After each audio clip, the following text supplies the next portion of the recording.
కాలం నీతో నడవదు, నిన్నడిగి ముందుకు సాగదు. సంకల్పం ఒకటే చాలదు, దానికి సమయమే కదరా ఆయుధము. విజయం నేరుగా చేరదు, శ్రమ పడితే దక్కగా మానదు. నీ లక్ష్యం చేరే మార్గంలో ప్రతి సెకను విలువని తెలుసుకో.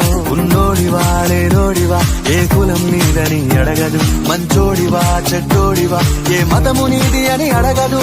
ప్రేమ చాలి చూపదు, దాక్షిణ్యాలే ఉండవు. ప్రేమ చాలి చూపదు, దాక్షిణ్యాలే ఉండవు. దానికి విలువను ఇస్తే గెలుస్తావు, అది మరిచితే అక్కడే ఆగుతావు. కాలం నీతో నడవదు, నిన్నడిగి ముందుకు